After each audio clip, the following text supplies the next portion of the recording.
aksi tawuran pelajar yang melibatkan 4 sekolah terjadi di kota Cirebon, Jawa Barat. Nah, selain itu sedikitnya ada 22 pelajar yang terlibat aksi tawuran hingga menyebabkan 1 orang tewas diamankan kepolisian sektor Taman Sari, Jakarta Barat.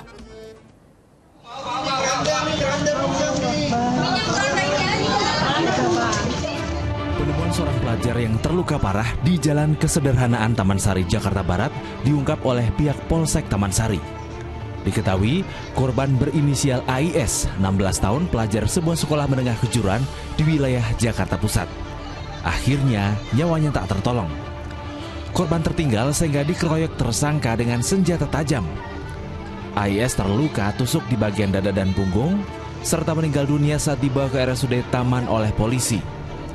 Saat ini kepolisian telah mengamankan 22 orang tersangka, 3 diantaranya diduga merupakan eksekutor. Puluhan tersangka ini berasal dari 4 sekolah. Salah satu dari anak sekolah yang melalui medsos Instagram melakukan live, siaran langsung di medsosnya, kemudian dibalas oleh salah satu akun medsos yang berada di salah satu SMK juga yang bernama Istanbul.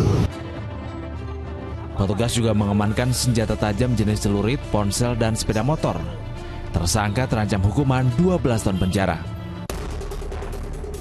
Aksi tawuran antar pelajar juga terjadi di depan Mako Polsek Weru, Kabupaten Cirebon, Jawa Barat, Kamis siang.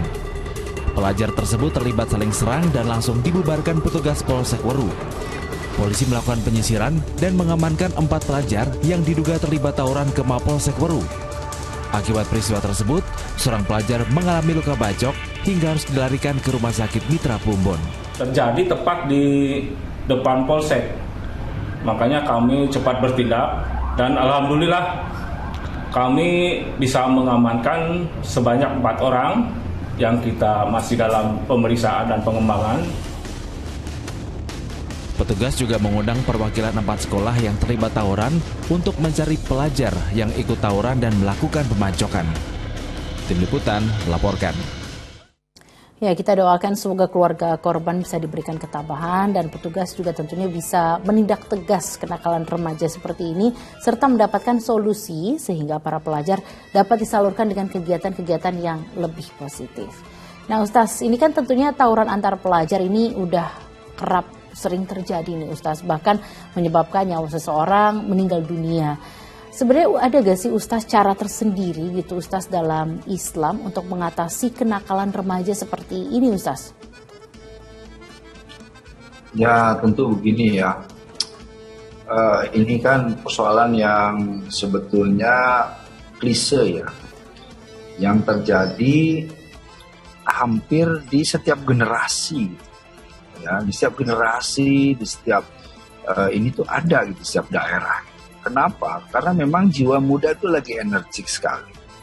Dan ketika anak-anak muda yang energik ini tidak ada kanal, ya tidak ada wadah yang bisa menyalurkan energi mereka, ya akhirnya energi itu salah satunya akan ke sana. Kenapa sih?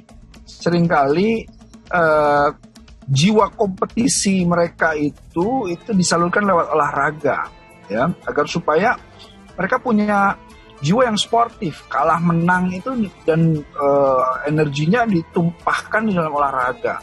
Seringkali begitu. Ya, nah, tetapi inilah mungkin karena memang tidak rutinnya ada acara-acara kompetisi, ya, mungkin juga kurang menariknya atau ya tadi kita mesti sama-sama ya. Saya pernah di satu daerah gitu ya membuat satu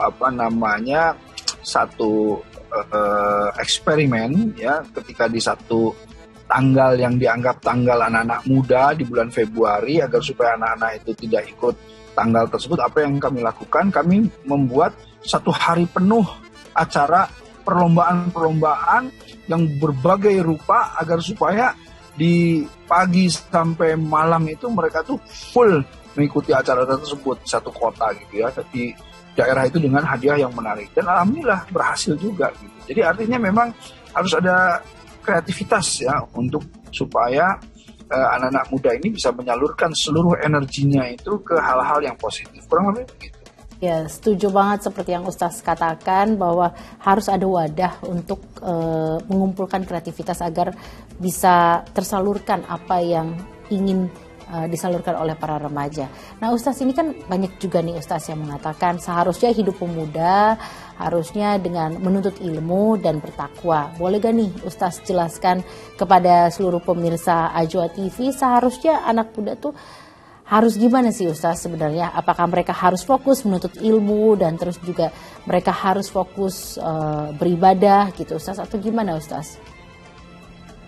Jadi sebetulnya ya, inna fi yadi syuban amrila ummah wa fi aqdamiha hayati. Jadi di tangan para pemuda itu urusan sebuah umat atau bangsa. Di kehidupan, sedangkan kehidupan ada di langkah, di jerap kakinya. Ya, jadi artinya para pemuda ini memang menentukan sebuah bangsa gitu ya. Kalau Bung Karno bilang, beri aku 10 pemuda, aku akan guncang dunia. Dan memang kan pemuda-pemuda Indonesia ini mengguncang dunia ya pada saat zaman founding fathers tersebut gitu ya. Nah, idealnya seperti itu, karenanya bagaimana pemuda bisa seperti itu tergantung ayah ibunya, tergantung keluarganya juga, tergantung lingkungannya. Tetapi yang paling menentukan itu ya internalnya ya, keluarga. Jadi artinya bagaimana sih kita memberikan pemahaman, mengajak anak-anak kita agar supaya anak-anak kita tuh memang fokusnya, hobinya itu ke sana, diarahkan kepada yang positif-positif. Dan di sini peran orang tua itu sangat penting sekali ya. Ya karena memang kita tahulah ya di berbagai teori gitu. Di dalam agama, di dalam teori-teori sosial dan lain-lain sama gitu ya. Apalagi kalau di dalam agama jelas ya ada ikhtanim khamsin qabla khamsan, itu ikhtanim khamsan qabla khamsan ini sababaka qabla haramika begitu ya. Masa mudamu sebelum masa tuamu. Jadi masa muda ini harus dimanfaatkan sebaik-baiknya untuk apa? Untuk melakukan hal-hal yang kalau kamu tidak lakukan di masa muda, masa tuamu lah nanti yang repot. Kalau kamu tidak kerja keras di masa muda, kamu tuanya lah yang akan kerja keras ya di masa tuanya ya. Ya lelah kamu akan di situ gitu. Nah, disinilah investasi muda. Makanya haji muda akan lebih baik, lebih afdal ketimbang kamu melakukannya ketika sudah tua gitu. Jadi masa muda inilah yang kita harus berikan pemahaman dari sejak dini kepada anak-anak bahwa masa mudamu itu masa muda yang memang harus dipergunakan dengan sebaik-baiknya.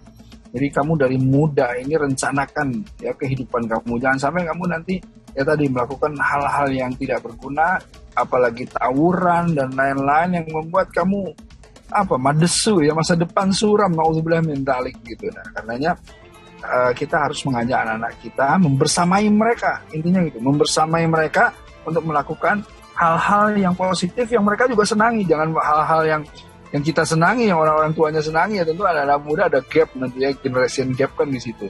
Tapi artinya yang mereka senangi, ayo tapi kita arahkan agar supaya positif, insya Allah. Nah, insya Allah. Jadi anak-anak muda dengarkan nasihat dari Ustaz tadi bahwa mumpung masih muda, ayo lakukan hal positif. Insya Allah nanti hasilnya akan kita tuai saat kita sudah dewasa nanti.